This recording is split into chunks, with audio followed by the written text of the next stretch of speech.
At the top of the hill, you reach a stone wall, a quiet place with no smoke coming from behind it. You look inside and see the glimpse of a peaceful ruin. While the main road is beaten and easy for the hooves, the destroyed gate and the remains of the front yard are almost reclaimed by the short grasses. You seek any suspicious movement, but the place seems to be free of inhabitants larger than a falcon. The air is fresh. The wind shakes the tree crowns gently. Birds are feasting, singing, and crowing above you, not afraid of any threats. You don't notice any worrisome sounds. Enter the yard. Looks like an old windmill. The hamlet could be a hunter's shelter, a military outpost, storage for traders, but you spot no fresh human trails. The damaged door and gate are years old, soggy and moldy, and judging by the squirrels, birds, and animal feces you see in the grass, this place is but part of the wilderness. The roof collapsed only a few years back, turning into food for mushrooms. The outer wall looks generations old, but it used to be maintained. Some of its materials came from different times and areas. Let's go behind the building. Oh!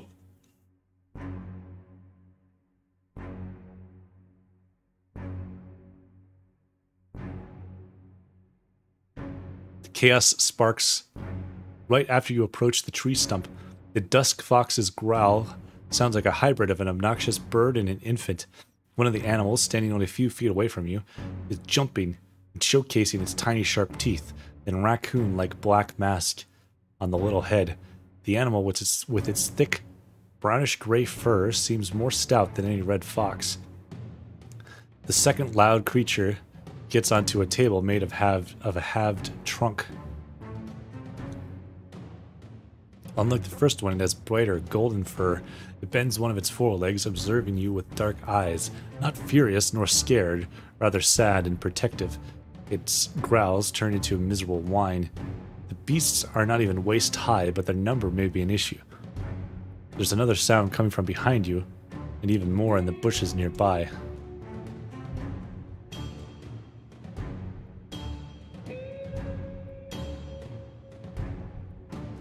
Gosh. I'm gonna do this. Raise my hands, prepare to strike back. You step back as the fox in front of you jumps at your chest. You punch it with your fist, sending it to the ground.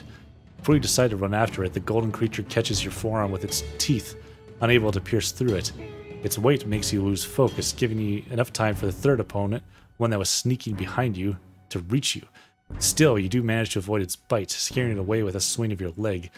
The animal moves away in panic, and you realize it was already weakened. Lumbering on its paws, the dusk fox is spread. There's two small pups hiding behind tree stumps, keeping their distance. Piercing your ears with their yelps, their protectors triumphantly growl at you, warning you to withdraw.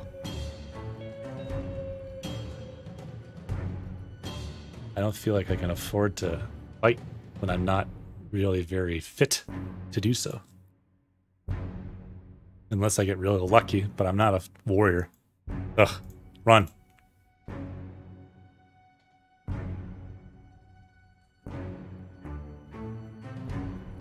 Pass the weaker fox and run toward your belongings, encouraging the beast to chase you all the way to the gate as they are growling with determination.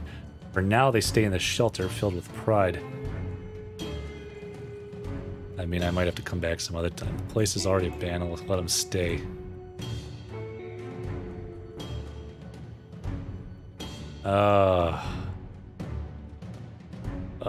Quick save. I guess I have time to repair something, though.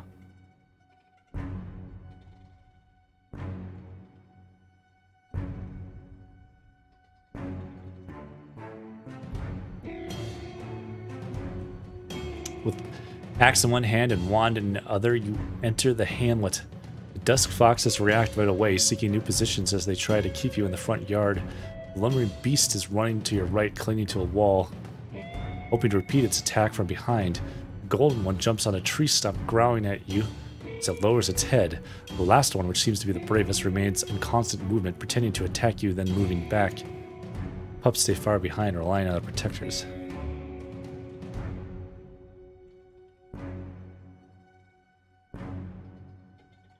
Blast him. You grab one of your oldest amulets, a pendant made of leather and a single dim pearl. The little sphere is covered by cryptic engravings. But if there's any special meaning to them, you are unable to find out what they could be. Holding the pearl between your fingers, you feel a pleasant warmth. This is very similar to what I did last time. After a deep single breath, you shut your eyes and start spinning the pendant above your head. The pneuma leaves your shell. You hear the whimpers, then you cease your spell and look around. The foxes are shaking their heads and moving back. You have an advantage, but only for a few heartbeats.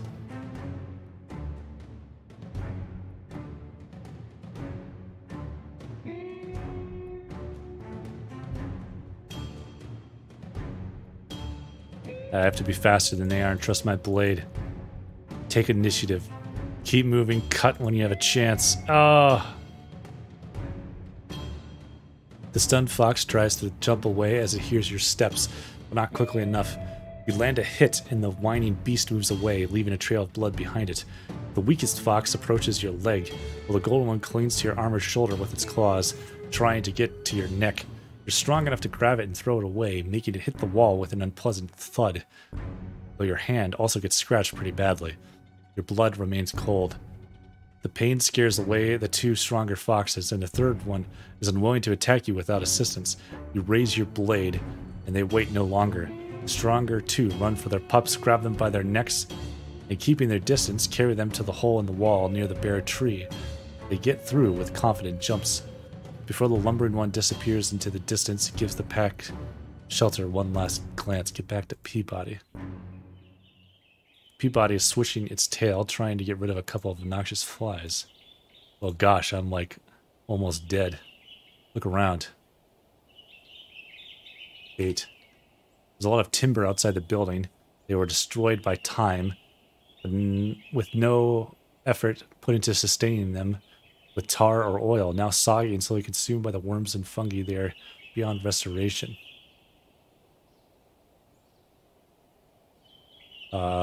Logs. Stump.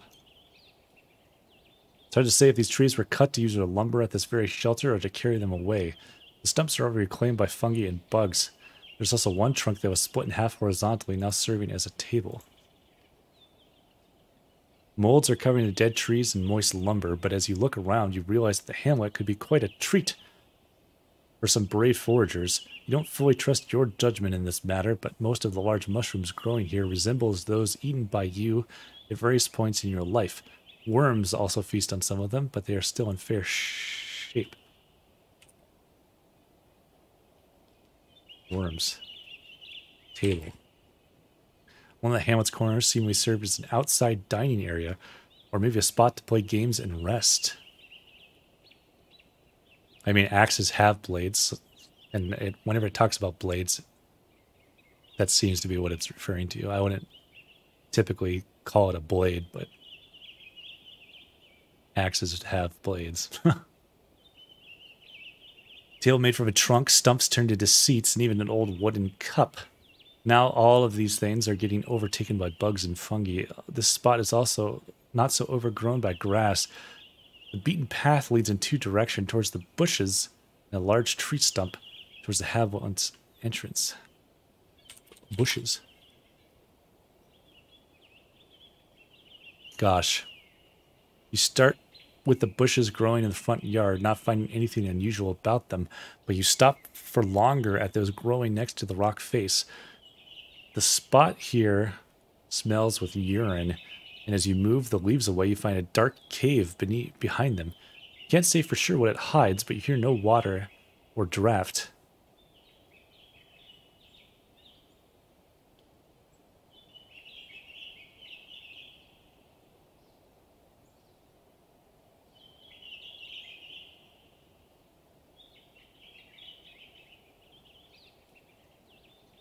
So I can't do this. Push the bushes growing next to us. Enter the ruined building. It's a simple chamber with no furniture that would explain its purpose. The fireplace is buried beneath the roof. You inspect the walls, made of hundreds of rocks, small rocks dressed with a chisel. The trash is heavy from the moisture. You push it with your boot, what starts a commotion amongst gray, disoriented bugs.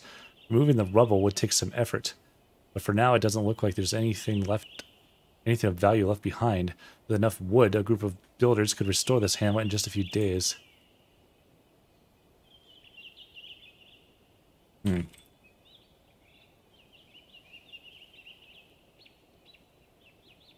I'm just real beat up. Maybe I don't know. I only have so much time. Your body's trying to nap. It gets interrupted by a bird that tries to rest on top of the saddle. I guess there's nothing I can do here unless I get help or more vitality. There's part of me that's like, should I just sleep for a day at the inn and just recover and then come back here? I might. Tired and hungry, you stare into the distance, observing the smoke coming from the inn's fireplace. The slow minutes spent in the saddle make you dizzy. You'd love to close your eyes for a bit. You're caught by surprise when Peabody raises its forelegs, scared by a wildcat crossing the road. You hit the ground with a boot still stuck in the stirrup and get dragged for a few steps before your palfrey calms down. Once you get up, you notice a large hole in your pants. That sucks. I hate this peninsula. I won't lower my guard again.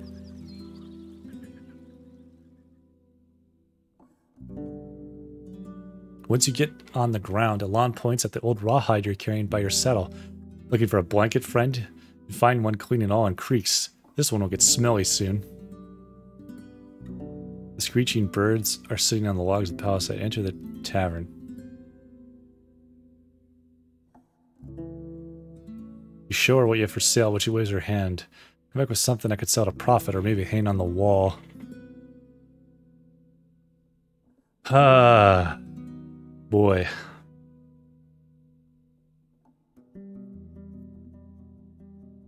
I spoke with Caius. I wonder why did you decide to keep him around? Do I need a reason? Her amused eyes get thoughtful as she looks at the ceiling. He came here as a poor soul in need, taught only how to use a spear and a shield. I know how it feels to have all that you're good at taken away from you. She straightens up and hits her chest with her fist. But so I know that new paths await us, with or without the help of others. Caius's legs may be buried in despair, but I'm ready to throw him a shovel once he asks for it. He pauses. What?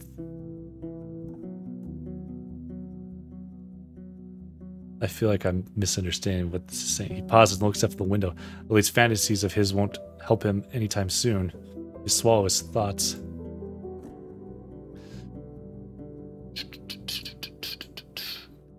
Can I not rest here?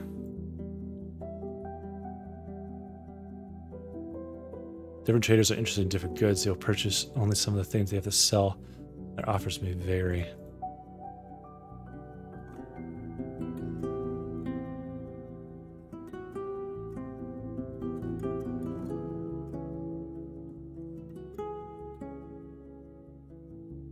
She tilts a window shutter just by looking at it.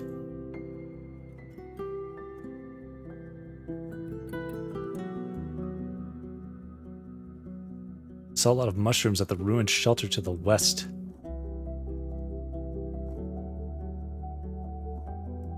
A lot of bugs, too. Describe them struggling to name the shapes and colors, but the foragers decipher your attempts with ease. Alon looks at the clouds, nodding with a smile. It'd be still warm enough to dry them. Thanks, we'll get there soon. I guess I can't rest, maybe. Unless I wait.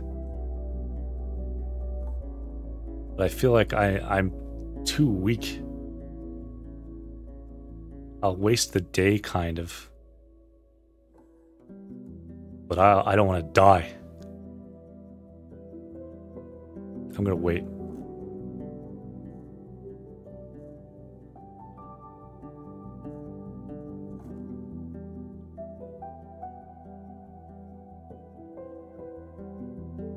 I'm gonna not have a lot of money. Did I do the ritual? Start the ritual, skip the ritual, start the ritual.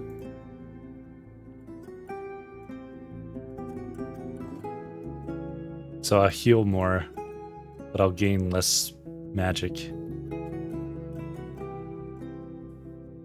Yeah. Heck with it.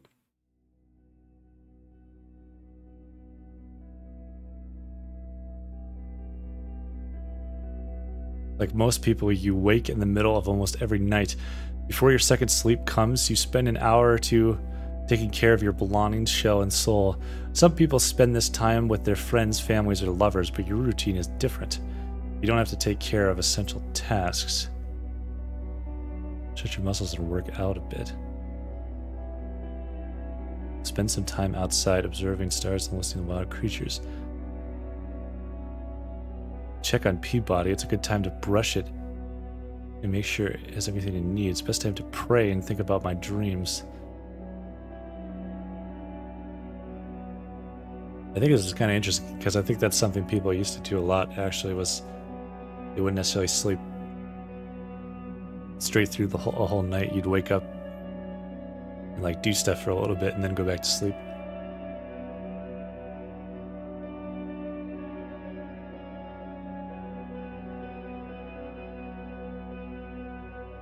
I'm guessing,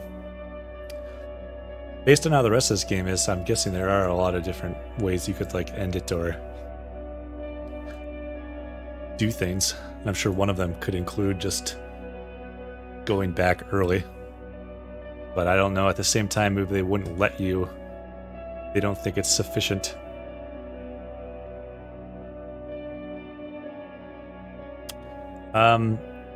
I'm kind of going for like the pious thing, so I wonder if I do the praying. Because I'm actually kind of curious about that, like your faith, strength of your religious conviction. So pretty much I hate monsters, and I pray and do all my stuff I'm supposed to do.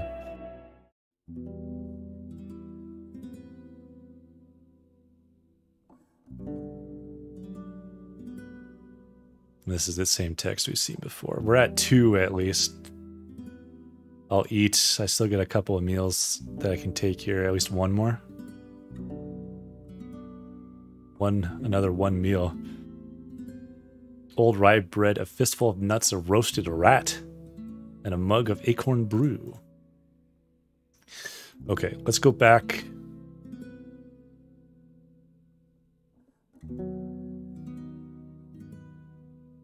Is it worth... It doesn't say it'll take any time to get to these places. I'm on the map. Maybe I have to leave and travel. It only takes 15 minutes to get here, but maybe I could clean myself again. Just so I don't...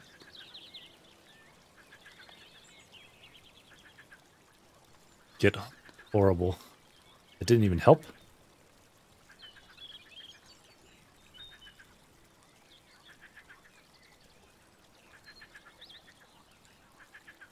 I guess I'm just really freaking dirty. Okay.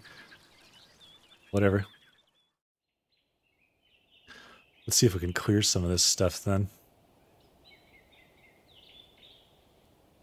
So tired it would take a long time. I mean...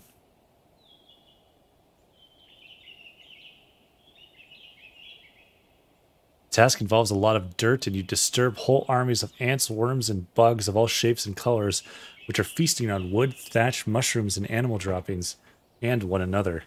You prepare your gloves and some water. You throw smaller pieces of the roof over the wall, and pull the larger ones through the main entrance. In your current condition, the work is rather exhausting. You need to take a bit of a break.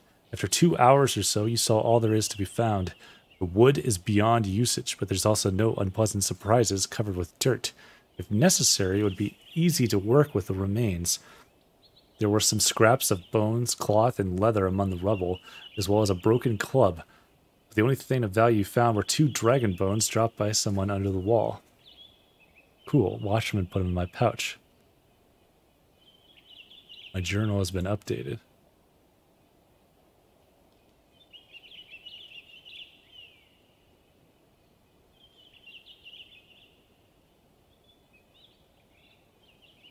Easy to turn into a small daytime shelter.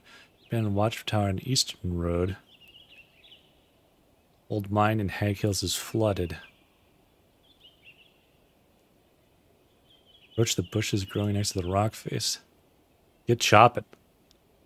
There isn't a convenient way to simply grab the plants and cut, as the wood is frustratingly resilient and the volumes of leaves limit your movements. With no proper tools at your disposal, you take little steps, remove the twigs with your knife, and bend the branches to limit their flexibility, then slice, twist, pull. It takes almost half an hour, but you finally reach a point when you can get through while letting in enough light to take a good look. The cave gets shorter and deeper as it goes, getting too small for most humans after just a few feet. The entrance was used by someone as a hideout. There's a stool and trash inside, including a surprising amount of bones. And one thing that catches your attention, a bronze axe. Pick it up. The handle's eaten by rot, unpleasant to touch. You break off a part without even trying, then lift the rest of the weapon by its cold blade. It's free of decorations with tiny notches on its still sharp blade, but you don't doubt it's a fine piece of artisanship, a higher quality than your own axe. Still, a decent bronze can endure centuries. With some sharpening, it may serve you well in combat. All you need is to put it together is a set of tools. Maybe a trader would have some. Remove the old handle and put the head with the rest of my belongings.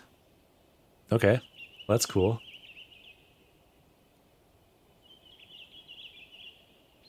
Because what do I have now? An iron axe? Peabody. Horses are not a common sight in the Dragon Woods. They were brought here from conquest in the south. Bronze axe head. Okay.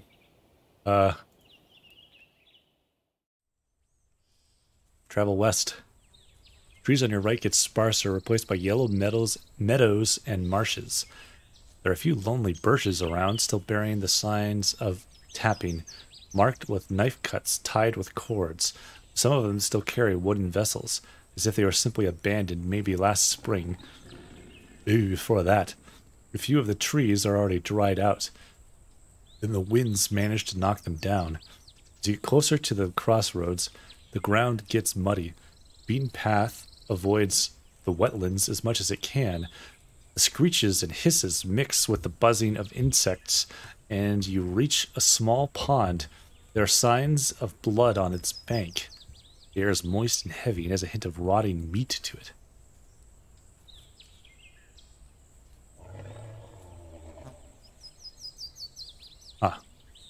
May still be early, but it's better to avoid the bogs when nighttime approaches.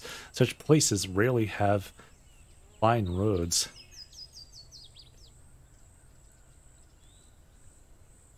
Bogs are darker than forests. The local creatures start their hunt even an hour earlier. Trees and bushes are sparse here, growing from the barren grassland. Some of them bear late summer fruits. A group of wayfarers is spread around the broken signposts and the abandoned cart.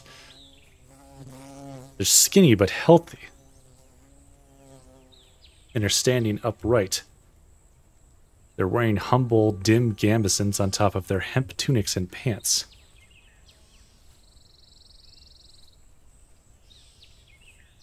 All of them worn, in some cases undyed, and others dark green or brown. 4 of these individuals wear cloaks and are armed with spears, bows, and stone maces. I'm just surprised to encounter people.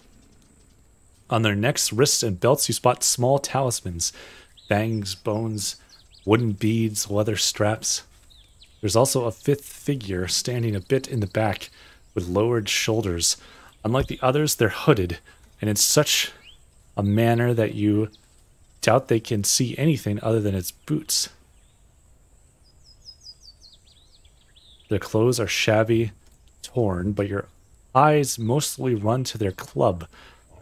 A bow as long as its owner, is tall and as thick as a leg, resting with one end on the ground. You get closer and the person raises the weapon with just one arm, but another traveler gestures for them to stop. and they do so right away, freezing in place. Stay in the saddle just in case. The man behind the gesture doesn't approach, just nods. Safe travels, stranger.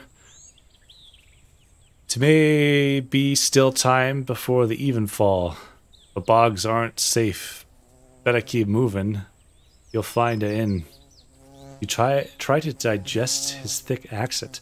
He's broad-shouldered and with a large belly, but the scars on his face sculpt an image of someone who earned their share of food with many skirmishes. He doesn't reach for his weapon and pushes one of his companions closer to the cart. She kneels by an empty box and looks inside it. The man observes you with little curiosity. Not at their cart. Need any help? Greetings.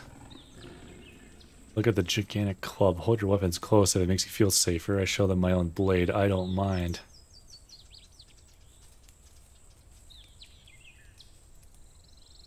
Need any help?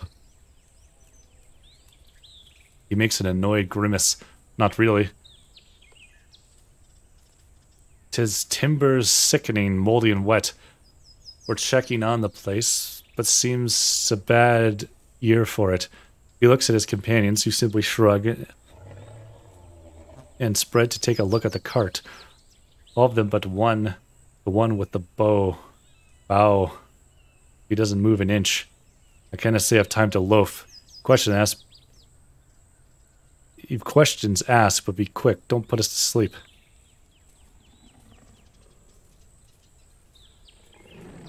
You from around here? Very much so. You new to these roads? You know our home? Maybe. What do you think the name of their village is? Oh god.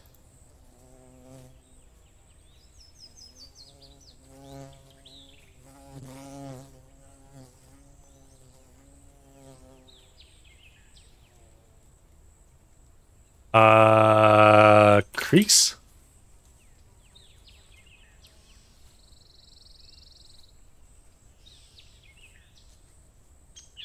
A woman searching through the boxes giggles. Thankfully not even close, she mutters. Scarred man nods in agreement. They're far. We used to trade, but no longer. What about? What's that other place called? There's the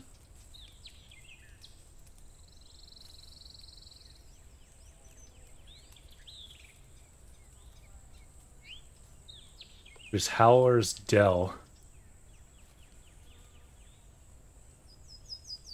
Gosh, I should have written down all the names of these places. There's Pagos.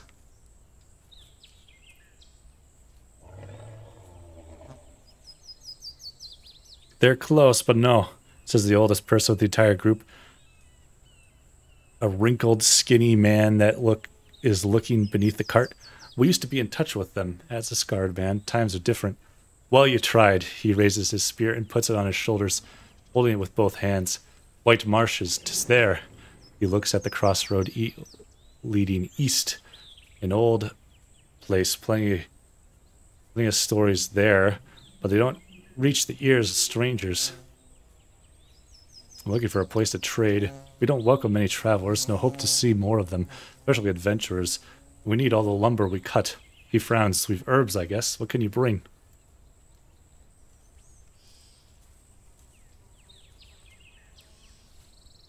Just dragon bones, most likely.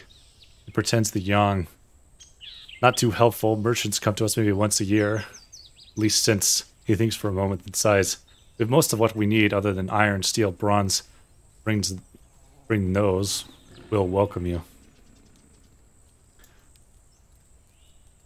White marshes. I thought white marshes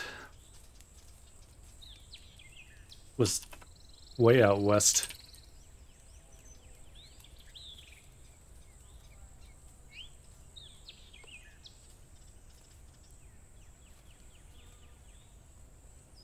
How could I reach white marshes?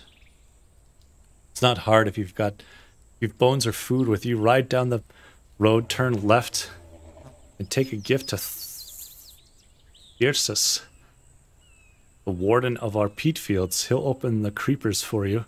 Seeing your look, he carries on. They're on the right path. One that'll take you to the village.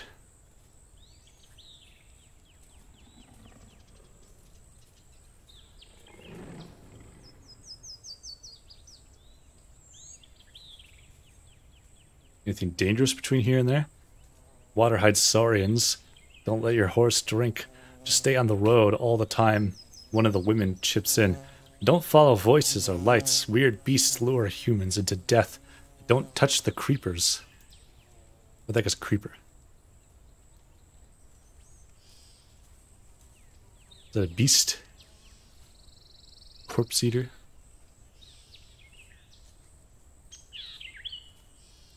He then stretches out and gets closer to the signpost, using his spear as a walking stick. Well, stay safe, stranger. He raises his voice and addresses his companions. We wasted too much time on this froth. Time to get back.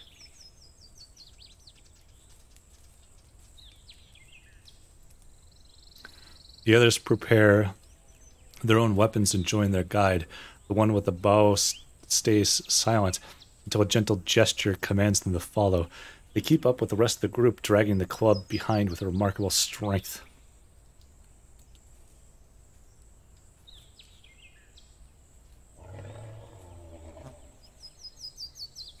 Day 3.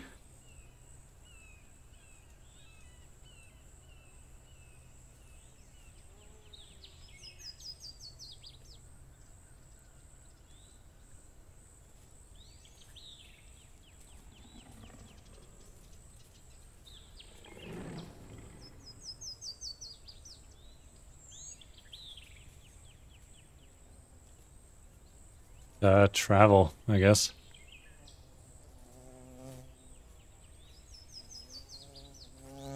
West. The forests are lush but not too dark, and for most of the time you're surrounded by yellow meadows. The few foraging deer and boars keep their distance, and the birds are disinterested in your presence, singing cheerfully and preening their feathers. Sounds of an ongoing hunt reach you from the east, but none of the nearby creatures seem bothered. You see the tall hills in the south. The road leads through a valley. There's gentle smoke coming from one of the mountains in the west. Doesn't look like a place on fire, or maybe there's a settlement in the mountains.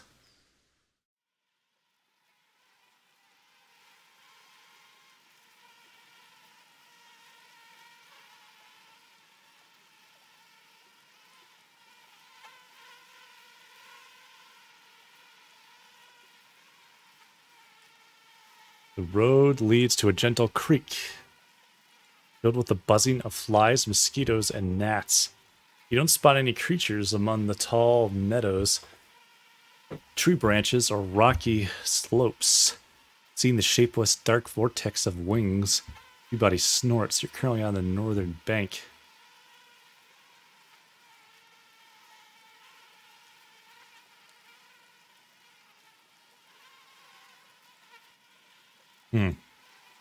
Try and look for a different way. Path is barely squeezed between the hills, with no signs of settlements or game trails. The grass is too tall and dense to allow you safely ride through the wilderness. You won't reach the other bank without entering the swarm.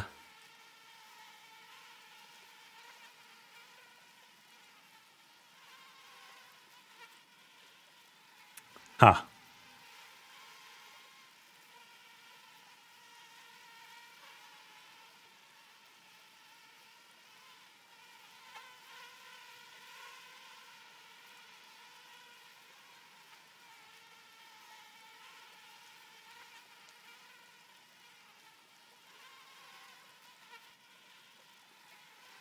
Let's try Bravely Blazing Torch.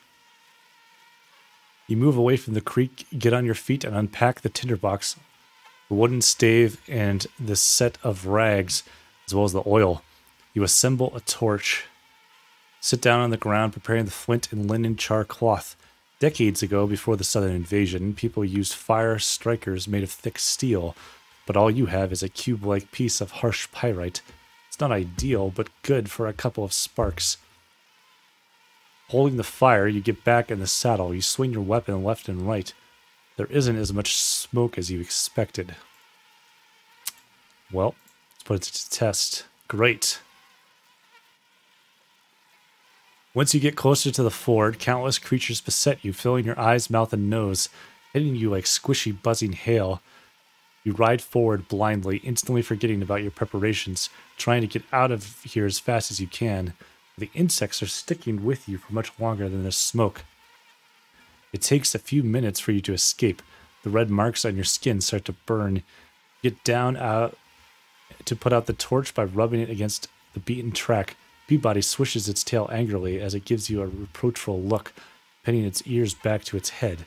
Unless you find an easier way to protect yourself, the insects will keep slowing you down. That's annoying.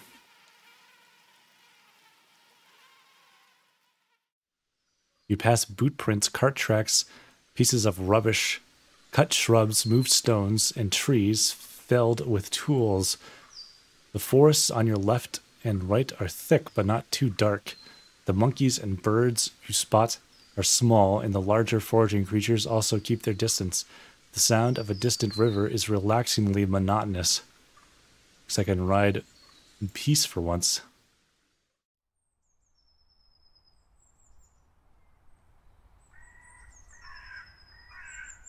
I got an achievement. Reach the 4 major crossroads. Interesting.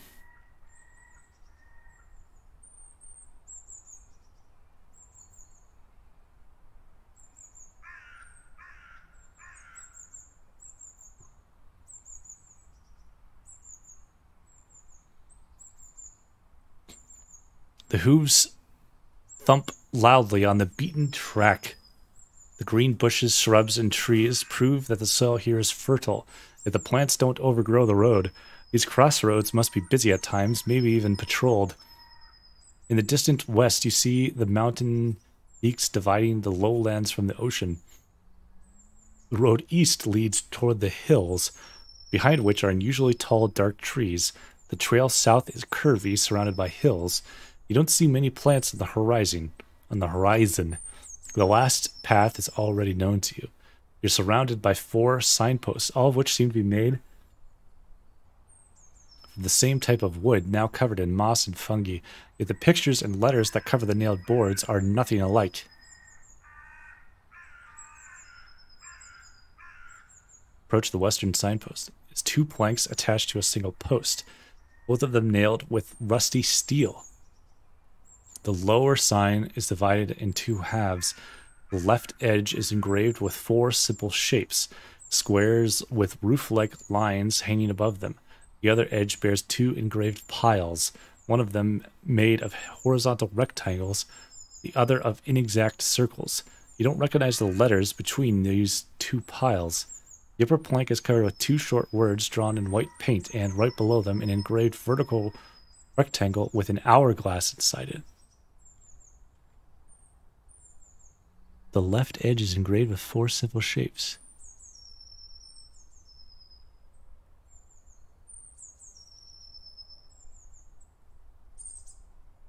I wonder if that's supposed to be like the peat bog thing and then a village. But then there's also the hourglass, which is that religious symbol. Now it's to the west. What about north? Which is where I came from, I believe. More rats, more rats. It's attached with nails made of pointy carved bones and divided into 3 sections covered with small engravings. The part on the left has 3 large squares with roof-like lines hanging above them. No other pictures or words. The one in the middle has only 1 square, but also a simple horizontal symbol of a fish. A short word beneath it, which you don't recognize. The image on the right has 2 roofed squares, but also 2 other images which you recognize easily. A deer and a standing barrel. The barrel, I guess, is that referring to the tavern or whatever? So I guess it's just trying to tell you sort of what there is.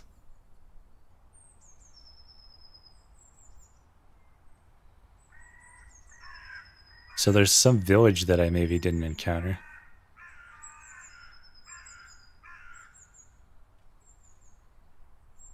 Horizontal symbol of a fish and a short word beneath it.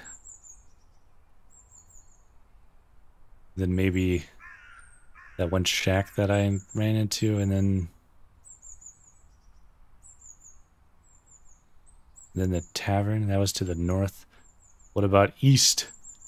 A long plank attached with rusted iron nails is almost empty. There's no words, only a single picture, painted with great care, portrays a city-like gate with a watchtower to its left and right. A couple of small conifers growing beside and partially behind the towers. So some kind of something over there. To the south, covered in green, blue, and white paint that portrays simple squares with roof-like lines painted above them. Each square has a large letter inside it. You don't recognize them. Nevertheless, the pictures are not too old. There are no other words or marks. The plank was attached with a set of wooden wedges.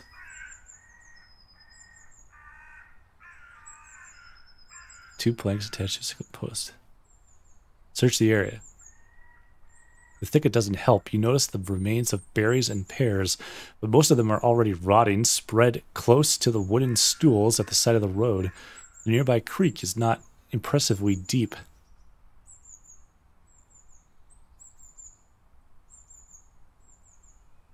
But the beaver dam, for some reason taller than you are, makes it wide and waters the surrounding soil. A few steps away from the southern signpost, you find something sticking out of a shrub. It's a moist plank covered by fungi. You try to remove it with a stick and a gloved hand. After a minute or so, you confirm it's an abandoned sign covered with green letters and colorful pictures of flowers and trees. Search the area more. Sure, there's nothing else to be found. Try to figure out where that old sign used to be attached. Southern post is the only one with holes left by nails. Covered with colorful pictures. Flowers and trees. Interesting.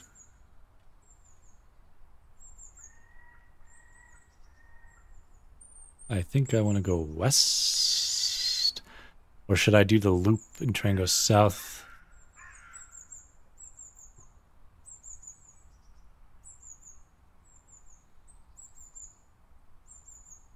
Golly, let's go south, I guess.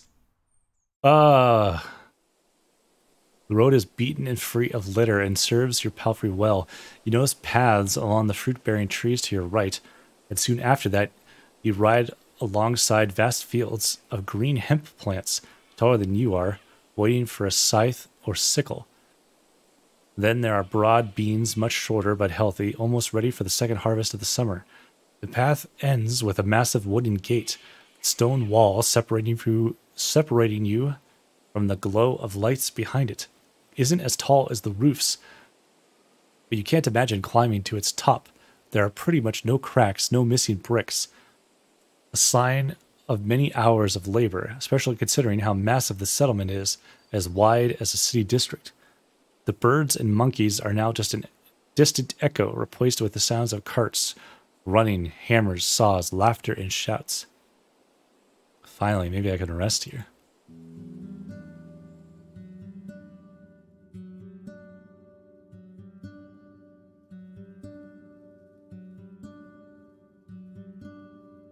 A young man is sitting in the shadow by the open gate. He's young, tanned, and has short, elegantly trimmed red beard. Beneath the green gambeson, he wears an expensive tunic decorated with colorful trim. From his arm hangs a steel helmet. Though the metal is so thin, it's mostly made of wool and leather. He gets up and takes the posture of a disciplined soldier, not a mercenary. He's standing upright with his chin up. There are two weapons on the ground, leaning on the wooden beams of the gate, an axe made of steel and a wooden club. He doesn't reach for either. You dismount slowly, with not much vigor left. Peabody holds its tail high. A narrow path leads south toward two field workers, one with a hoe and one with a pitchfork. They wave at you. You can't see their faces, but their clothes are simple. Gray pants and vests made from hemp and wool. I waved back, why not? First village I reached was Howler's Dell. They talk for a bit, looking forward and pointing at your mouth, then walk away, disappearing behind the wall's corner. The guard smiles, yet avoids your eyes, and has to clear his throat before he speaks. Welcome, traveler. If you're not here to make trouble, Howler's Dell welcomes you. We have the whitest flower there is. When he bows, you realize it's a well-practiced performance. If it's new garments you're looking for, you can order everything you need right here, in all colors, shapes, and sizes. Capes, boots, vests, robes, or if you're yourself a master of the needle, I can assure you we have fabric you're looking for. His act is over, and he glances at your mount in a moment of silence. His eyes widen. Is this the place where they said...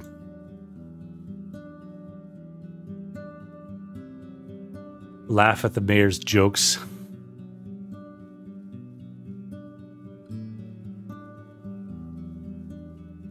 This is Peabody, you can pet it if you want. He follows your instructions, even though your palfrey pays no attention to the man's careful touch. The guard grins widely. I'm Biddle, your new Roadwarden. I want to see your mayor. A city folk, eh? The mayor is busy, but I'll ask for her. For now, come in, please. Take a look at our square. It's not too crowded, with only a few buildings on the edges of a humming creek running west of here, through the center of the village. A large tree grows at its center, surrounded by dark water, held together by a thin wall, perfect for sitting, but the smell coming from the liquid makes you think of rotten eggs. The plant carries no leaves, but you can't tell if it's truly withered. In the north, you see the tallest building in the settlement, nicely whitewashed and very city-like. Judging by the tables, stools, and benches outside of it, it's an inn, and it's open for guests. The villagers, all of them tall, are chatting and dining loudly, and you catch their curious glances. On the side of this dining area, there's a merchant stall. It's currently arguing with a tall, broad-shouldered elder. The guard closes the gate and blocks it with a wooden beam, then asks you to wait for a bit. I need a spot to tether Peabody. There's a wide wooden roof next to the gate that shelters carts, crates, and sacks. You move your mount next to a donkey, to a beam placed here just for this purpose. Without a moment of hesitation, Peabody starts to chew on a nearby haystack. You have some time to make sure it doesn't struggle with your bundles. When the guard returns, he's still alone. She cannot come now. A friend of mine is in labor. The mayor wants to be there when the child arrives, but I was asked to show you the village. I nod, fine.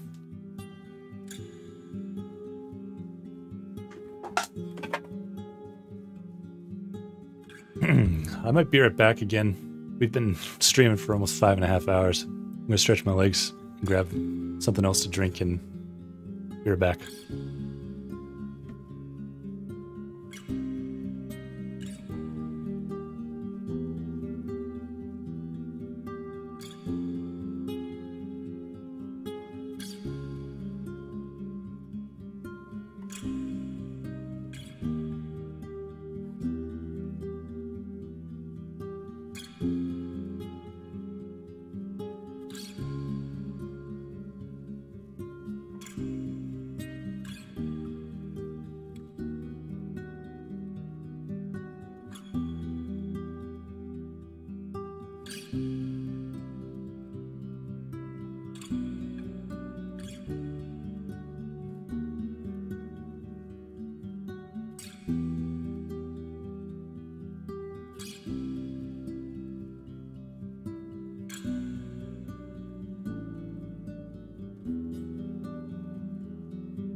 Yes, I am a skeleton. I normally don't stream this long either, so I think it's important to break every now and then. Plus, when you're sitting at a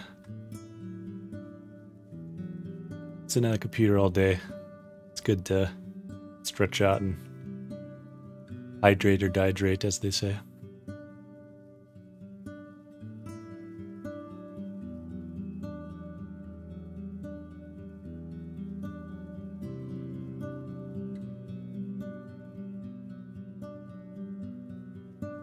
Yeah, I'm real curious about this story. Really intrigued about sort of the replayability and the possibilities of things that you can do.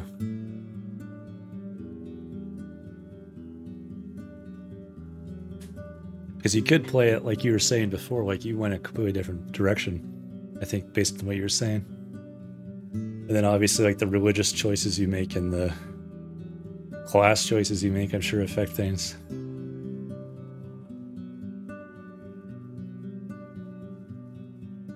And just sort of how the world exists without you, I think is cool. Sort of things happen on certain days, whether you're there for it or not.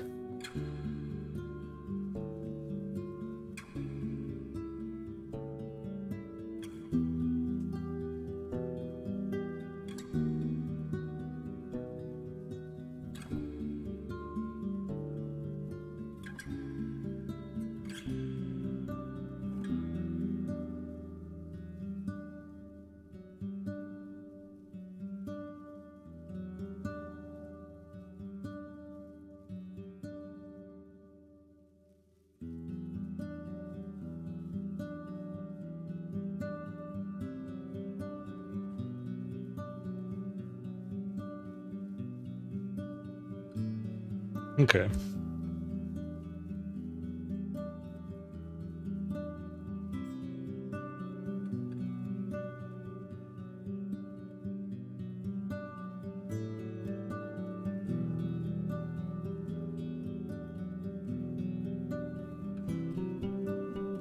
He takes you north, past the inn, through a narrow alley.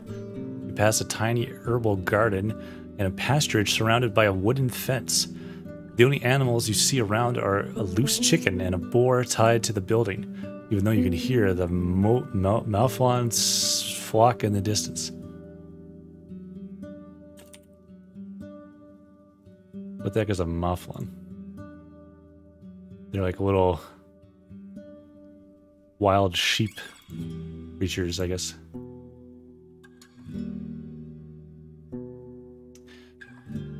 Without haste, the guard tells you about Howler's Creek. It's wide yet shallow, gentle, and hasn't overflowed the bank in years. Going to its source, you'd find no other settlement, so it stays clean and fresh.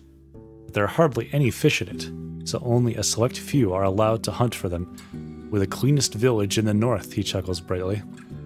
He walks to the ladder made of ropes and sticks, which leads to the top of the watchtower. Come with me, traveler. The view from up there is gorgeous. I nod and think of my knife. If it's a trap, I'll get him first. Sure. Even though the ladder swings in all directions, the guard gets to the top quickly, like a monkey climbing up creepers. I see. You, on the other hand, need to make stops and wait for the ladder to calm itself. When you join the man on the wooden platform, you're a bit dizzy. He's leaning on the wooden parapet, observing the area with a smile, with no weapon in sight. I look around. Oh wow, there you go.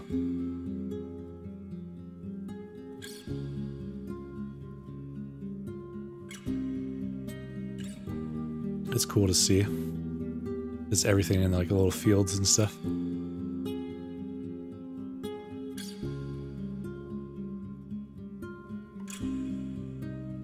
I think this adds to it a lot too, the little pixel art. Because this has got to be challenging to like fit so much detail and have it look well, especially with like this limited color palette and stuff too. that's kind of cool. See, there's nay place like Howler's Dell. The guard starts to point in all sorts of directions, giving you no time to contemplate. For the next few minutes, he describes the fields and their crops, the flocks in the pastures, the shepherds inspecting the fences, the ancient garden of trees and bushes larger than the village itself, the sunlight dancing on the stream to its own tune. If you were to believe everything he describes, this place has access to everything in abundance. The sweetest honey, the most fragrant bread, the softest wool, and the beer, 'tis excellent. He sounds like a city merchant who's trying to sell an old house. An annoying kid near Havelvan could find 5 larger and richer settlements in less than 2 days. No wonder he's so proud. Why wouldn't they be? They've tamed this scrap of land and lived in comfort. I mean, that's fair. I thought maybe when I'm up here I could sneak one of these little brass bars or whatever on top of this tower. Bronze rods, I mean. Yeah, it's definitely kind of got like that sepia yellow and brown kind of look. The islet in the middle connects both parts of the village, this little thing. There are 3 gates, though according to him, the northern one is hardly ever opened and leads pretty much nowhere. You've already seen the Ape Ale Inn, where you could find a bed and victuals in the stall where Akakios rewards our work, at least as long as we don't annoy him with pointless talk. I feel like I need like a spreadsheet for this game.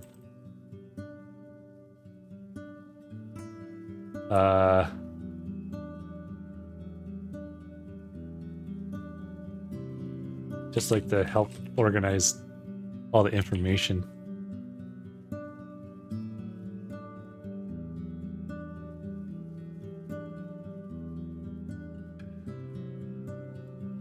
Akakios was someone mentioned him as a trader who might have stuff, but I forget exactly what.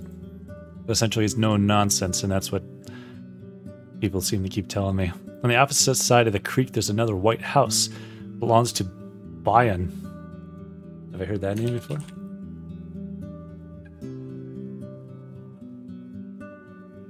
Best clothier in the north. Priests live in the southeast near the wall. You also hear about the hunter, the cooper, the fisher, the miller. The pie maker lives with his sister, the baker. The smith and her husband, the carpenter, live with their kids.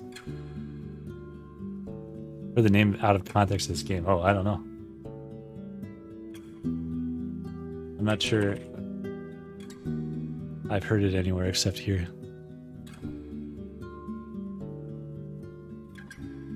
Some of the larger buildings could accommodate 2, maybe even 3 generations at once. There could be more than 100 dwellers here. You consider stopping his speech, but he suddenly points at the islet again. There, see? The mayor's coming, the one wearing purple. You're free to join her, traveler. I nod and climb down. You try to get down quickly, but 2 steps are enough to make it clear that it's a bad idea. You wait for the ladder to find its balance. You're relieved when you touch the ground again.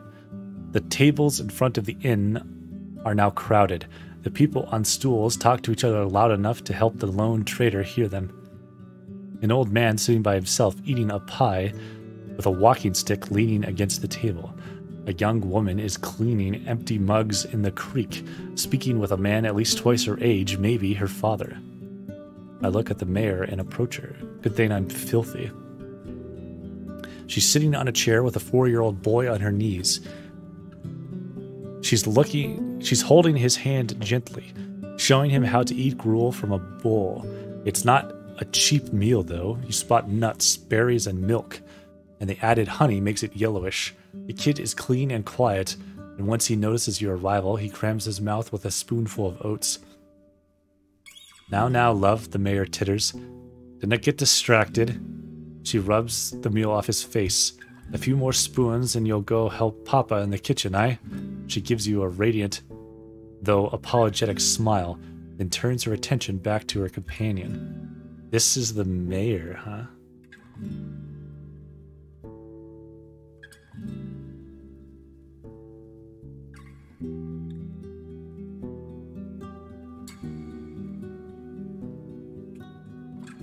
She seems nice, but she was almost described as not that nice.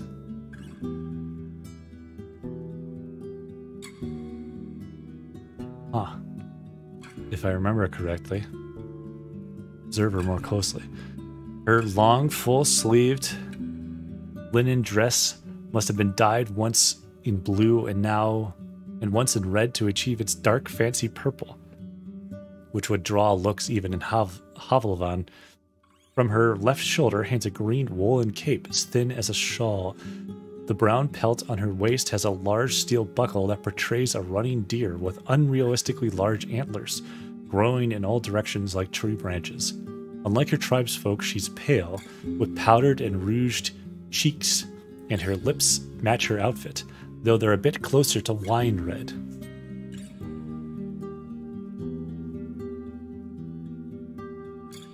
The gray, thick strands on her long blonde hair look more like a fashion choice than the result of aging. Her eyes are the color of her cape, keen and vigorous. She's shorter than most people around, though would still be the tallest woman in most of the northern settlements. While she's around 40, her slim hands add fragility to her appearance, even though her posture is upright, her legs confidently crossed, and her delicate voice assertive. She makes plenty of gestures, but her shoulders hardly ever move. I will wait patiently. After a few more minutes, the boy lets out a gentle cough, and after a pat on the back, the mayor puts him on the ground. You did a great job, love, but now I need to speak with our guest. Darling, she addresses one of the inn workers, a girl close to 15. Take him to father, will you? Her tone suddenly gets firmer, leaving no hint of question or suggestion. Yes, Ma, she responds, but her hair and her eyes are nothing like those of her brother, and neither of the kids resemble their mother. So we have a Roadwarden again. Please, sit down. She shows you vaguely the palm of her open hand, letting you pick any place you want.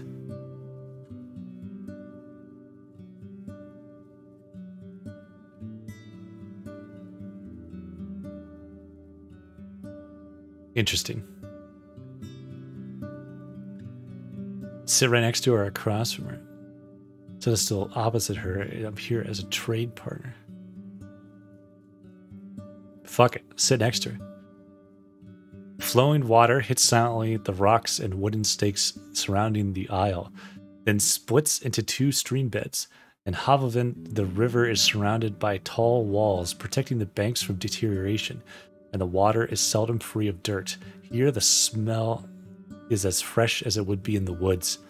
The mayor observes your outfit carefully, at first looking as if she just ate an onion, but then puts on a polite smile. I'm all beat up and disgusting. Once your eyes meet, she hardly ever looks away. I'm sure you're hungry. My husband will bring us something soon. I appreciate it. Didn't mention it. Hunger makes me peevish, and the day is too nice for that. She taps her chest and looks at a flock of birds that fly above you loudly heading south. As we're waiting, be so good as to help me understand something. Even if you are even if you are a mercenary, I cannot imagine a single reason for you to choose this realm for your wardening. So long after Asterian's disappearance, there's no glory or treasure to find here. Her pale fingers form a tent on her stomach, then clasp, leaving the forefingers pointing at you. You were sent here by the merchants. They want the peninsula. Present their interest as a great opportunity. Portray the situation as lightly as I can. Simply explain the situation. I make it clear that collaborating with the city would keep their people safe. Well, she caught me. I don't hide the fact that the guild needs new opportunities. I mean, I'm just gonna tell her. I think. Just say, yep. Explain the situation. You introduce yourself and confirm her suspicions. guild and the deputy are in agreement. They are willing to send troops to this place, defend the settlements, and patrol the roads. They'd cover their pay. You'd only have to look after their board and lodging. You explain that the rate of taxes is open to negotiations, but they would be taken twice a year, in spring and fall. You have time to think about it, you assure, and you're free to consult with your people. Safer roads bring many travelers, artisans, merchants. I know you realize it's an opportunity. Yes, I do. She finally interrupts you. But roads bring other people as well. Not all of them desired by us.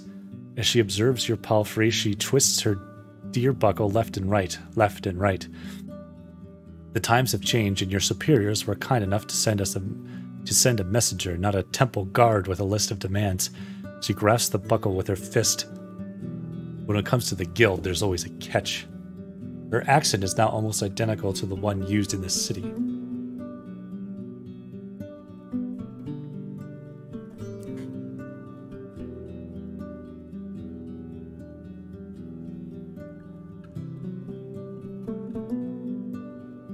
Speaking from experience, I assume. Do I really sound that confident? She titters and waves her hand by her chin as if you've offered her a compliment. I've seen such negotiations during my studies. Though I can't say I took an active part in them. Let me show you an example. She theatrically clears her throat, patting her chest with one hand and covering her mouth with another, then leans forward and rests on her elbows, allowing her hands to freely make gestures. You make a deal with a settlement, flour and wool in exchange for coin and tools. You send the first traders, and they imply that you're ready to pay more for, let's say, parchment. Months later, you want more rye, just the parchment and wool. You want no more rye, just the parchment and wool. We can butcher any more Mouflons, the locals say. Don't worry, you answer. We'll send you a small flock. Just turn a field of yours into a pasturage. As she pretends to speak different characters, her voice comically shifts, and she has no issue switching between accents. Urge her with a kind smile. She swings her hand above the table. Another year goes by, and while there's more parchment, the village lacks crops. The tribe needs not just tools and coins, a lot of coins, but also seeds, and the guild is not satisfied. Sending our wagons costs a lot, and there are more highwaymen now. If you want us to come again, you need more Mouflons, and sell us their cheese. And guess what? With a haunting laugh, she straightens up and spreads her arms like someone a third her age. Turns out that the village can't say no anymore. They lack supplies, seeds, and land. They can't refuse. And now she's right, and it's better not to say anything stupid. No doubt that a smart leader like you is going to protect your people from these games.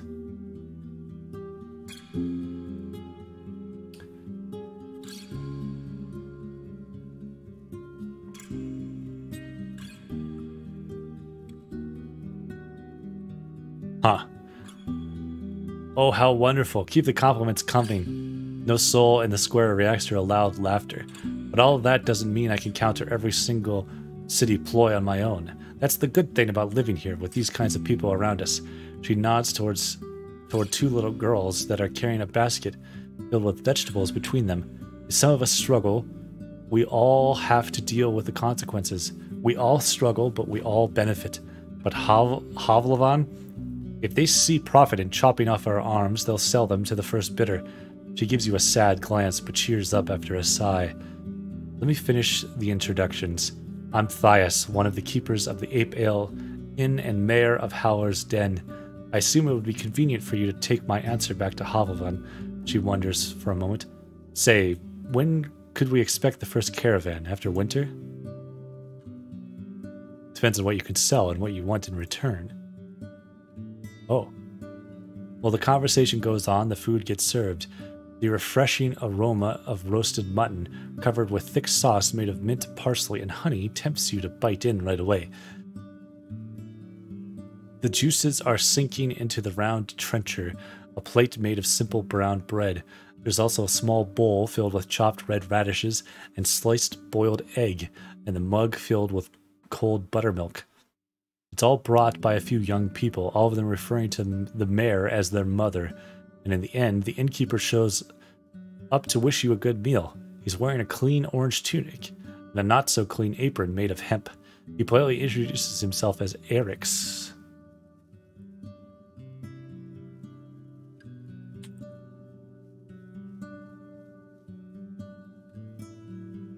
And confirming you won't get sick from what he prepared, he leaves you and his wife to your conversation.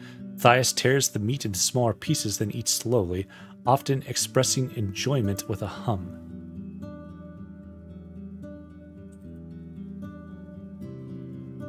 Let's get to the important stuff. Sounds like the nearby ground is fertile. The village would gladly pay its taxes in grain and vegetables with the expectation that a squad of soldiers would provide additional protection. Our youth is strong, she proclaims. She claims proudly. So we don't need your guards on our walls, but a lone Roadwarden won't keep the roads passable. We need fighters willing to patrol the paths, maybe even the heart of the woods. That's what we'd expect in return. You're not an expert when it comes to linen, cheese, and wool, so the mayor spends a good couple of minutes describing the outstanding quality of what the village has to offer, especially the clothes, which are meant to be as unique as those made by Master Crispus. You recognize vaguely the name of this tailor shoemaker, but you've never earned enough to pay him for as much as a single sleeve. And of course, we'll never reject some steel and bronze. We lack alloys for sickles and scythes. She then repeats her question about starting a trade route.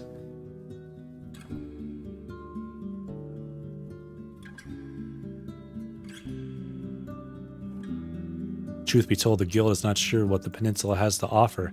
It's going to take more than your village to convince them.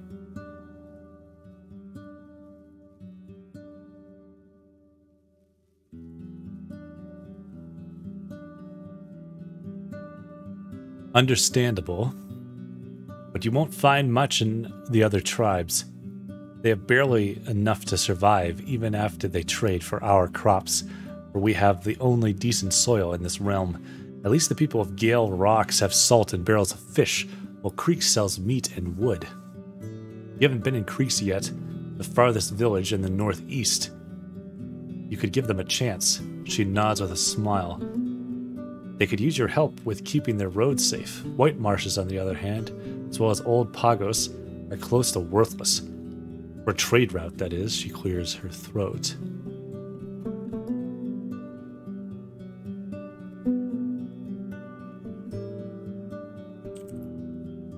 Gale Rocks, Creeks, White Marshes, Old Pagos.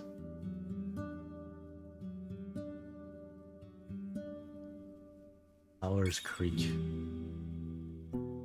Or Howers Creek? Or Dell?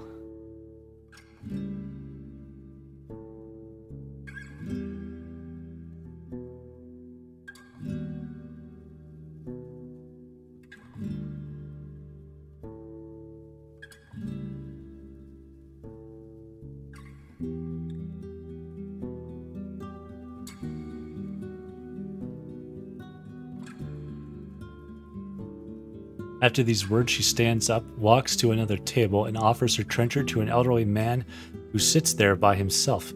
With a trembling voice, he thanks her, then starts to chew on the soggy bread.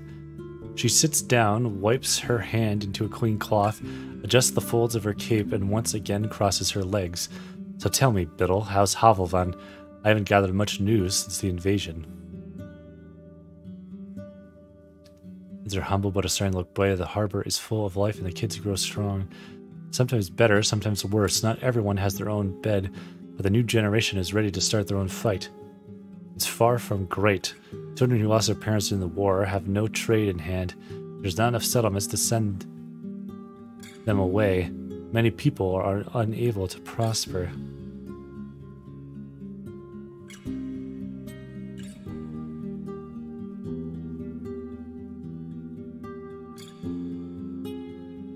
I'll say this, I guess. Kids go strong. I was hoping to hear that. Her smile shines with kindness. I thought they were done for. Losing all the ships and getting cut off from so many tribes. I'm surprised the soldiers didn't butcher all the priests and traitors to fill their stomachs. It felt so unavoidable that I even came back home afraid for my life. But I still carry memories of that place, most of them warm. I'm glad the others haven't given up. Her smile fades away and she speaks without looking in your direction, giving you a moment of rest. First time I crossed the city walls and saw the streets, my soul saw them as if they were made of dragon bones, not stone. All those people, the noise, the high houses, and this life happening all around me. But after only 2 years, everything collapsed. For the first time in human memory, like a burning dollhouse, she pauses, rests her hands on her stomach, and turns back to you. But don't let me drag you away from your duties. How can I help you, Biddle?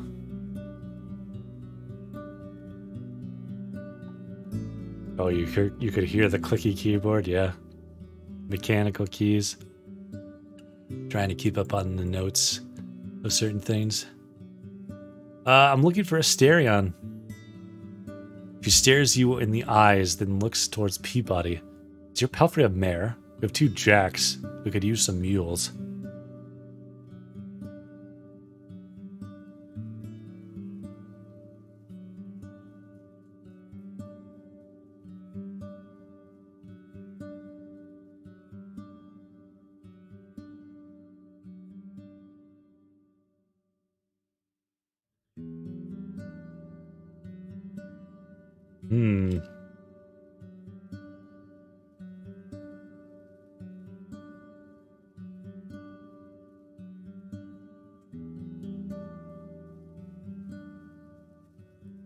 Do I keep on topic? Or do we decide if Peabody is a lad or a lass?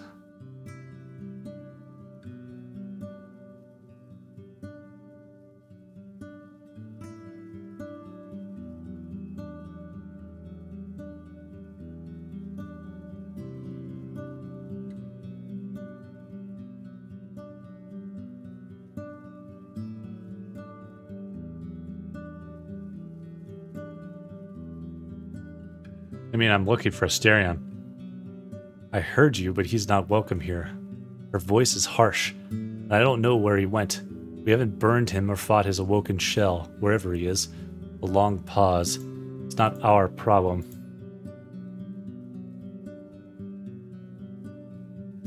If you have to know, he failed and won't get a second chance. He was meant to escort a Gidia.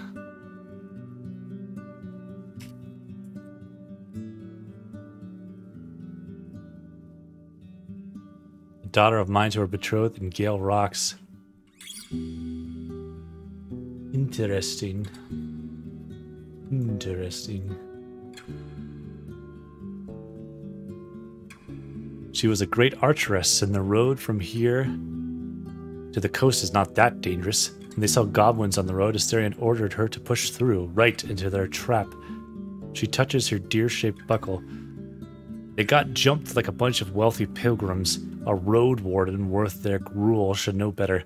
He can fight with a blade, but my girl, she never had a chance. She sighs and looks at the gate. He disappeared soon after his pitiful attempt at apologizing to me, and we closed our doors behind him for good. I'll let you know if he ever tries to return. Any ideas where I can look for him? She adjusts her cape with an annoyed shrug.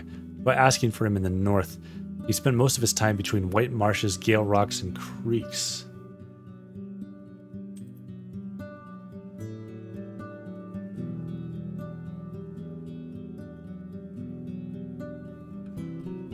Why'd you let him leave? He didn't do anything, well, forbidden by our laws. He was simply stupid and cannot be trusted. But this isn't Havelvan. We have no rich folk to dread. We treat each other fairly. Lost in her thoughts, she rubs the neckline of her dress. One good thing I can say about him is he didn't try to justify his decisions or to avoid the consequences, but I'd rather have him prove first he can do what's asked of him. Did you ever find your daughter?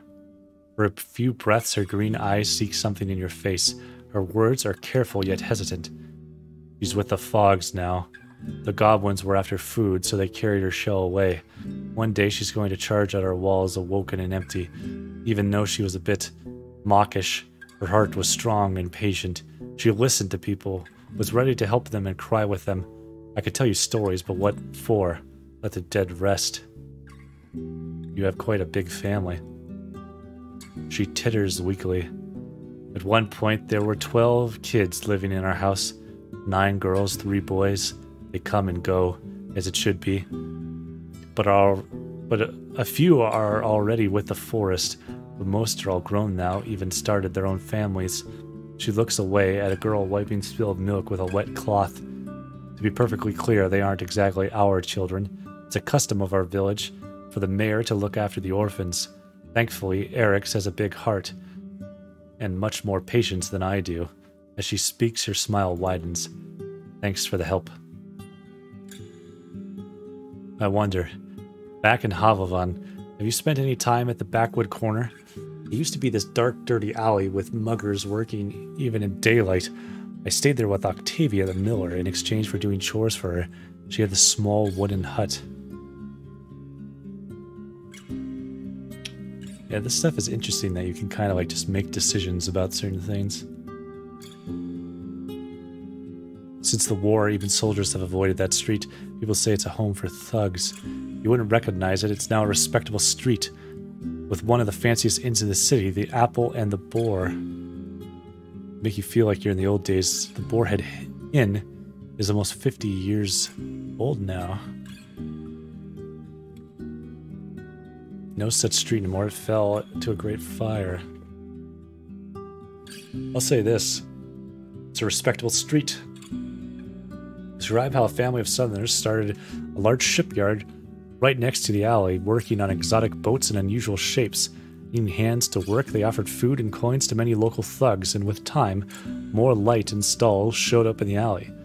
As you describe the new inn, Theus bursts into cheerful laughter. So it's the same family that ran the Boarhead Inn? And to think that I dared to doubt the old lady's endurance. People like her, brave enough to bear the toil of their world, are going to bring salvation to all of us.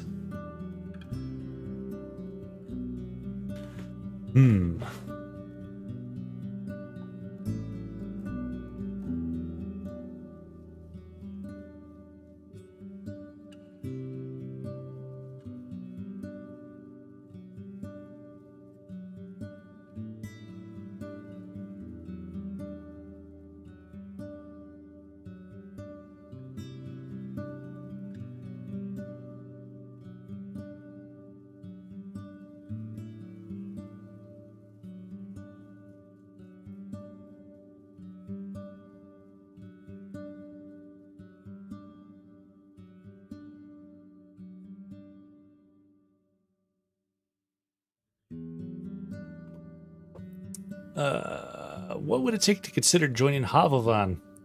I can consider it right now. While she laughs, her eyes remain keen. But if you want me to give you some answers, let's see. She looks up to the right, theatrically raising her hand to her chin. Some gestures of goodwill would be a great start. Since you are the guild's messenger, I need to know you can be relied on. He gives you a wide, white grin. And that's only the first step, I assume. Sport of Howard's Dell. Of course. Are you even in power to handle tax negotiations? She scoffs loudly at your head shake. Do enough for my village and I'll hand you a beautiful signed letter. A list of all the things my neighbors are looking for as well as what they can give in return. Your superiors are going to see more than enough to prepare their offer. He rubs her hands. I think that's fair. Looks like we're in agreement. New mundane jobs are available in the village. Perfect. One more thing, though. She puts her elbows back on the table, leaning close to you. If you go behind my back, I'm not going to wait for a dagger. I'll end you first. She rests her chin against her open palms, giving you a disarmingly warm smile. I'm sure people already know that we have a new Roadwarden. Maybe ask around if anyone needs help. The more neighbors trust you and need you, the more willing they'll be to offer better pay. Well, let's start here. What can I do for you? So kind of you to ask. Before I ask you to run, let's see how you can walk, shall we? Her eyes wander left and right, and she gestures for a nearby guard to move away. He nods, then gestures at a few other souls to follow him. While a few of the locals cast curious looks at you, they turn away quickly as you notice them. The mayor's shiny green eyes are still locked in you, and her voice is close to a whisper. Since Asterion's disappearance, there's little trade on the roads, and not much news reaches us. Be so kind. Her flirtatious tone distracts you with how obviously fake it is, and help me learn some interesting tales about our neighbors. You mean ones that weren't meant to reach you? See, I knew that deep down you were a true sage. She titters and straightens up, adjusting her cape without haste. Do you have something to share?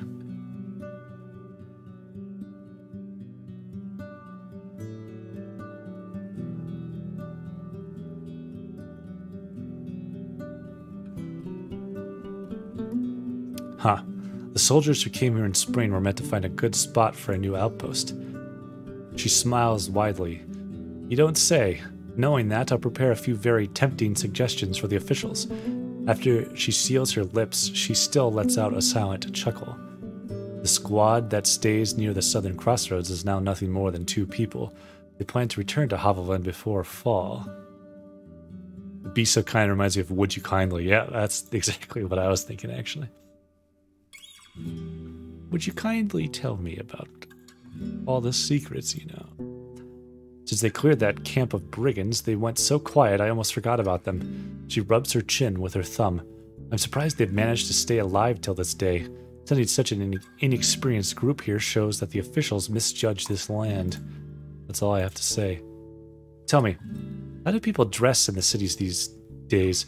Is it similar to what we have here? Before the war, the merchants were wearing those really long dresses and robes, way too long for my taste. They got mud stains after every rain, and I see no reason to keep shoes completely hidden. Not anymore. There's a shortage of fabric. Most people wear tunics like the old days. For years, there was not enough hemp and wool at hand, so people started wearing furs again. As far as I can tell, many folks wear headgear. Not sure. I don't pay much attention to fashion.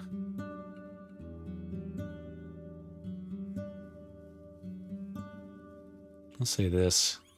Shortage of fabric, most people wear tunics like the old days. At least we can hope that if visitors arrive, we won't stand out much. She laughs, but also adjusts her dress, drawing your attention to its superb quality. And who knows, maybe our little village here is going to help those unfortunate clothiers. I'm sure we could spare a couple of sheets of fabric. Golly. This is a pretty extensive conversation we're having with little Thias here.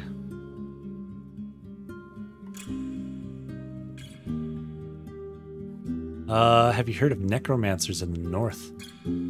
She taps her fingers on the table. Yes, I have. After you ask her to tell you more, she seems to regain her confidence. You mean White Marshes for sure. I want to make sure I got my information correct here. And if that's a necromancy place, that's also the place where... What was the guy's name? Laurentius?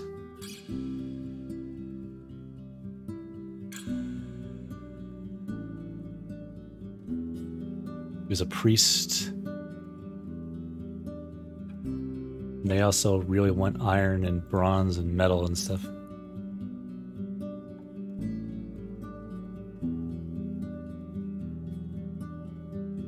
I'm watching on and off today. Thanks. Lurking and all that is also always appreciated.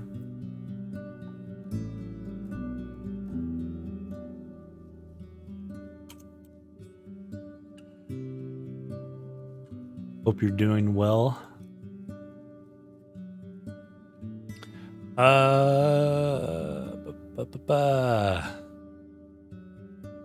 can talk about another occasion. You seem fairly well off. What's your secret?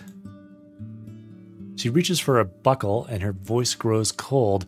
There's no secret, traveler. There's hard work, risks, and sacrifices, and the support of those that care about me. The good things that happen to me shine on my people just as much. Think about it before you mention it again. She adjusts her cape. She didn't care for that, did she? Tell me about Howler's Dell. Oh my gosh. It is what seems like the greatest village in the far north. She raises her hand and makes an inviting gesture. Though I hope to still improve this and that. She winks at you, but is suddenly interrupted by the pained cry of a little boy who hurt his knee during a fall. As an amused elder tries to calm him down, the mayor shrugs it off and titters, then meets your eyes again. Life's good here. We have what we need and a lot of what we want, building on top of more than 12 generations of hard work and bravery. She spends a good few minutes telling you about Malflon's wheat, rye, hemp, cheese, and wool, proud of every glimpse of prosperity. Whenever she mentions an artisan, shepherd, or farmer, she doesn't miss a chance to mention how significantly she improved their conditions. She also admits some topics. You hear no tales, songs, ancestors, rituals, or days of prayer. It's like listening to a tax collector.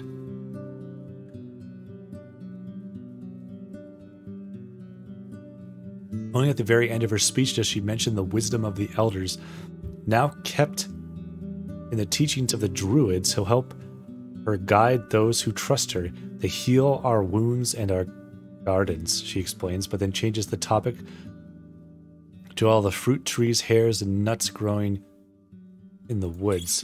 Are the druids... would they be, like, pagan druids? Druids, witches...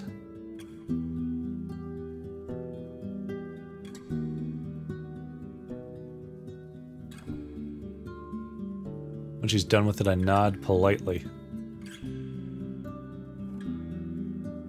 Yeah, it is an interesting game.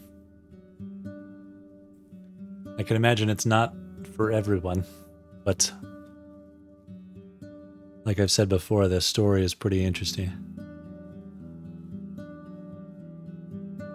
It's sort of the,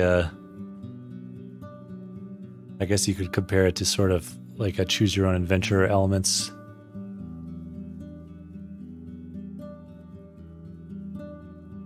Visual novel kind of elements, and in this sort of dark fantasy world. So yeah. We talk and talk, but I still don't know where you're from, Biddle. What's your story? Have you lived in Havalvan your entire life? In a way, I know it as well as any other city folk, but every spring I trained horsemanship in a nearby village. Only for a bit. I was raised in a small village just nearby and moved to the city after I decided to look for luck as a Roadwarden.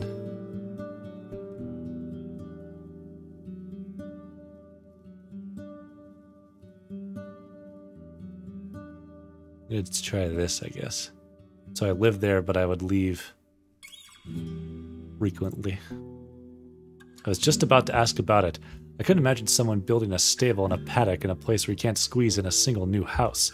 Your accent is very city-like, like that of a merchant. Do you know of Eudocia the Enchantress?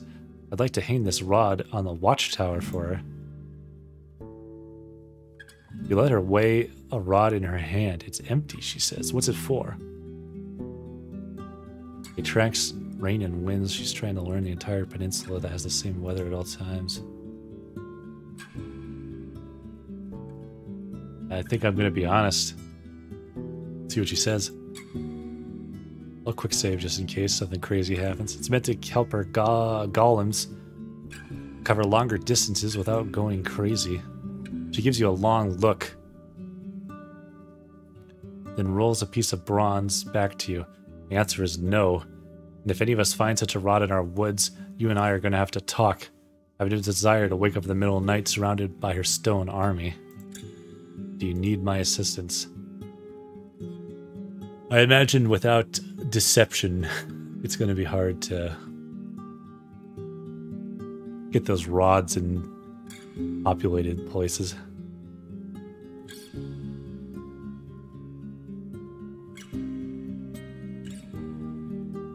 First, I need to be sure you can handle yourself. Bring me some juicy rumors, won't you? Maybe talk with my neighbors. We could use a few coins or someone with a steady hand. Thanks for your time. Why did I want to talk to the trader? I don't remember, but let's just go to him.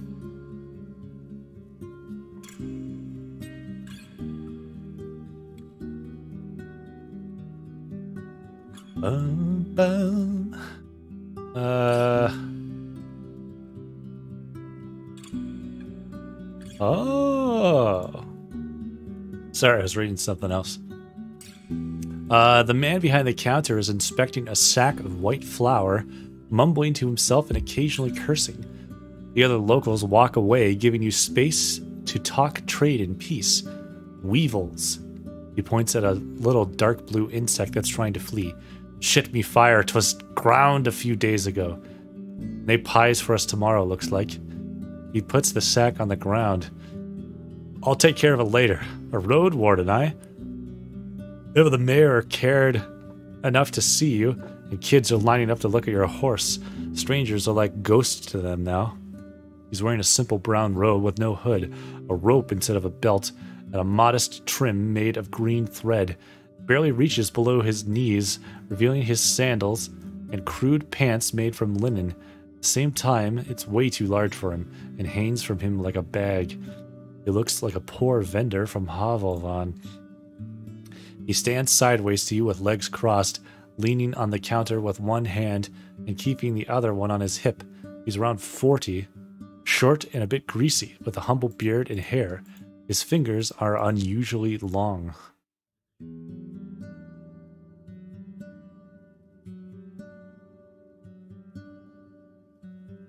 I don't remember. Did they tell me anything about this guy? He's all about trade. No idle talk.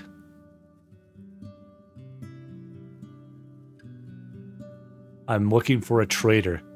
I'm gonna find much of a marketplace here, but you're at the right spot.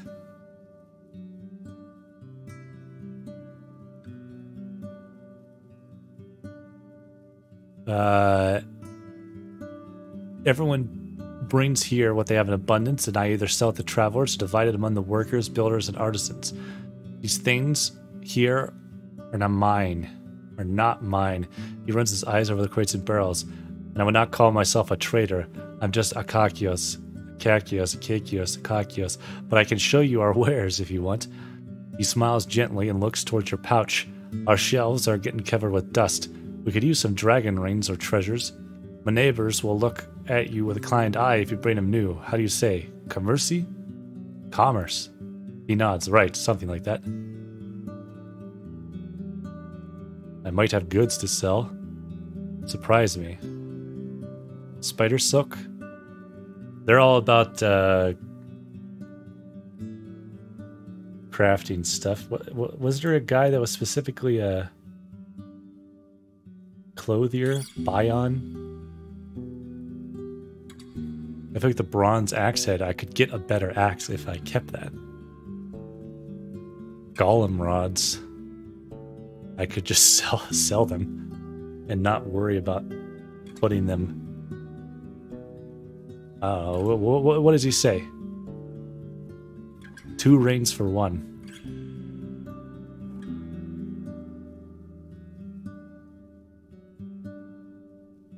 With their hollow, his enthusiasm dwindles.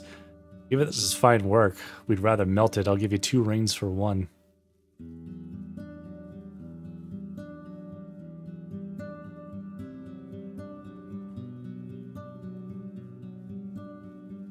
Which is about the same as what Eudosio is going to pay me, right? But I'm sure she will be greatly upset if I sell them. But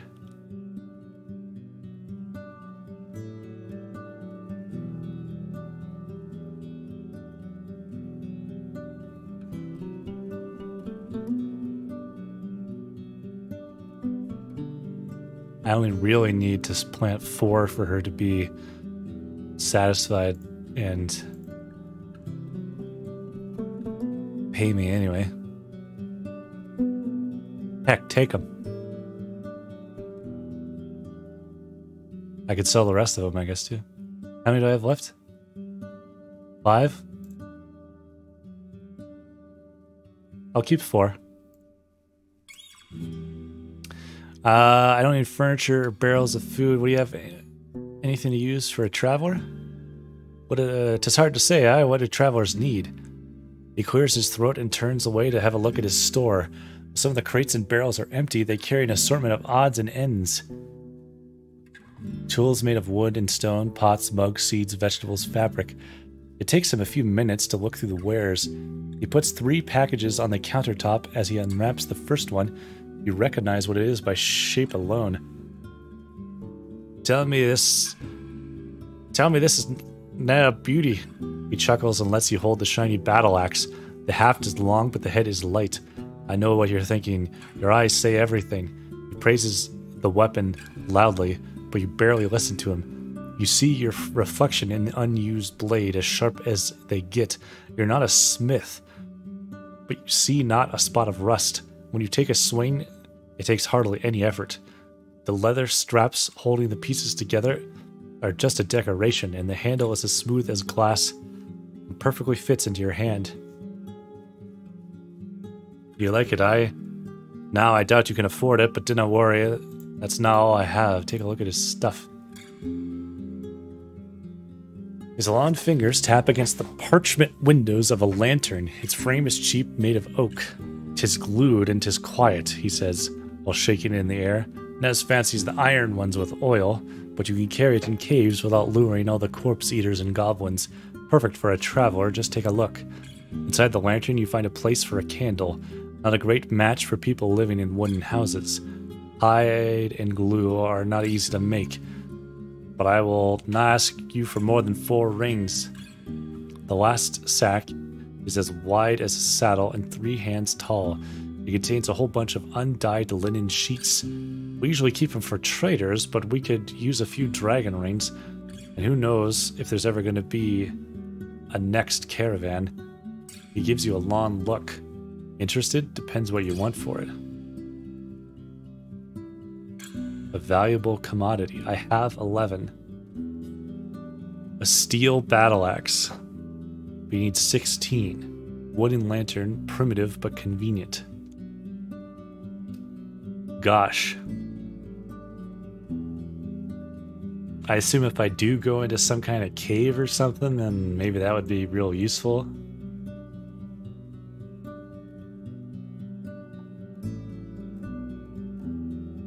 I don't really understand what I would use the linen for. I'm not aware of anybody that needs linen.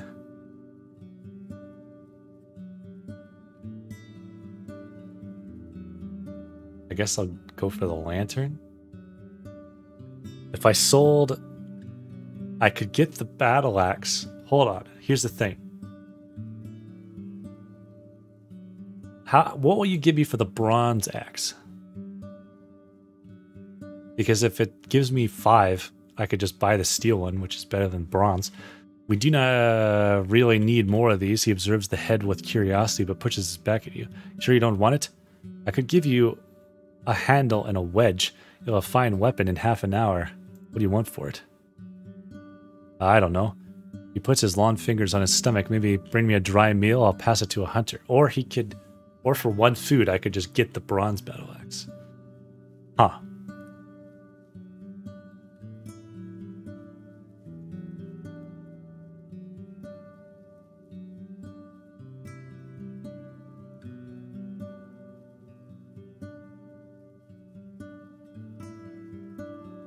Like a shitload of money for a steel one. I mean,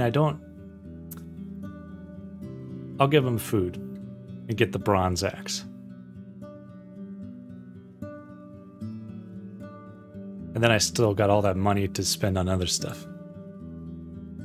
Because I'm not a fighter. I probably wouldn't benefit as much from the steel axe as somebody else might anyway. He approaches the crate filled with wooden parts and puts a few of them in front of you. There you go, find one that fits the hole. Thanks. I'll buy the lantern.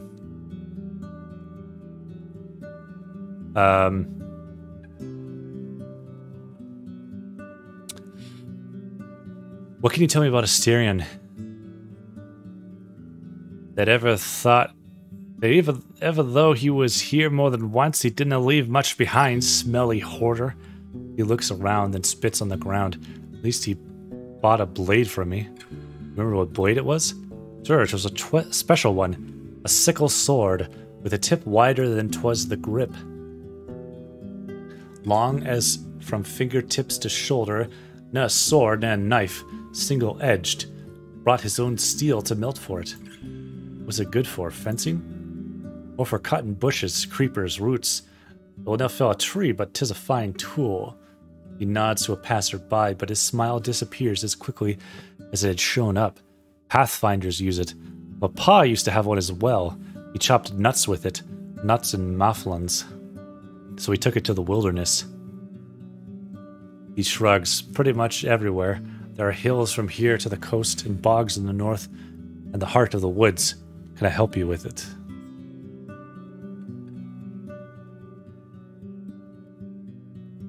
Find the Roadwarden.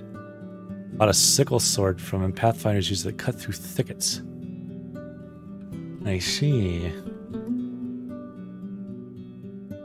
Do you have anything that I could plug my ears?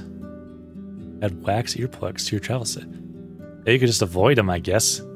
With a raised eyebrow, he reaches for a yellow candle and plays with it in his long fingernails.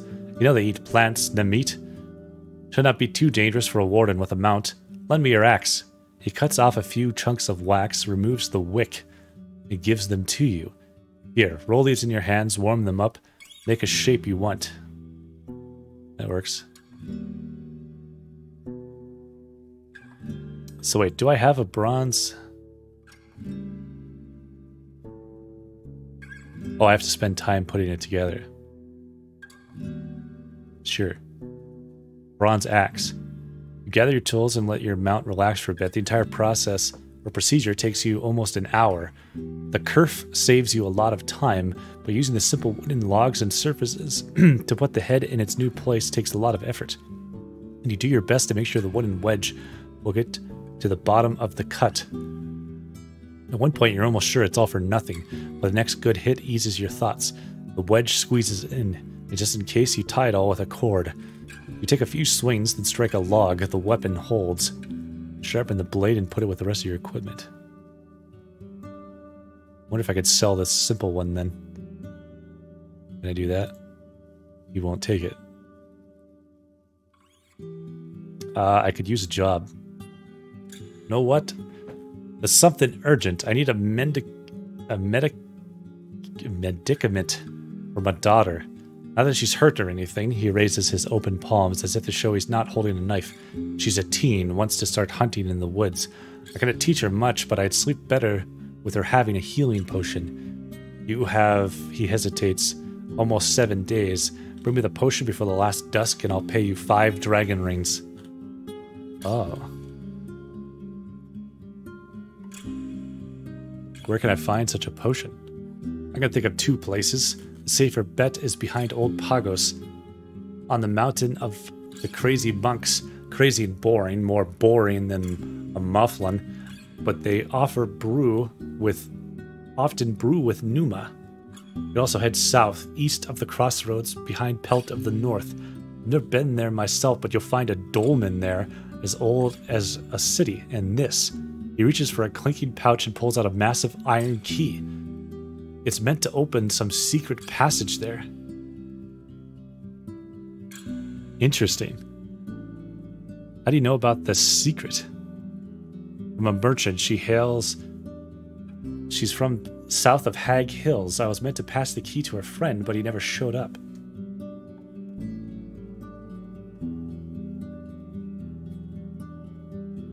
And you've been keeping this key at your side ever since? I kept it with my trinkets and coins, that's all. We were planning to go there for years, but 'tis one of those things you talk about and then do it. His brief laughter turns to a cough. She didn't want to take the stall after you? Nah, but that's fine, she hates me. It's better for her to take after her mother. I still wonder if maybe you have to dig in that place and it maybe would reveal where the key goes? I don't know. But I haven't seen anywhere yet that you can get a shovel. Or similar. Now, well, that's fine. She hates me. It is better for her to take after her mother. Your daughter hates you. His low voice sounds like grunting. Since you have to know. Our laws make me admit I was a wife beater and by my own deeds have lost my family. Daughter has a new father now, and I am now allowed to marry again. Huh. Alright. As he starts to speak faster, he also wags his finger at you. But I never touch my girl. Keeping her safe is the right thing to do, even if it makes things right. This drawn elixir will be worth more than 5 coins. Well, now 'tis all I can pay. He spreads his arms. I didn't sculpt, you stupid. The dragons I get here belong to the village. 5 is fair pay, and I'll mention to all the neighbors how helpful you are. He takes a deep breath and adjusts his robe, still sweating. Fine, I'll look for it. Nothing for now. Can I not talk? Maybe if I go... Well, let's go to Eric's, I guess.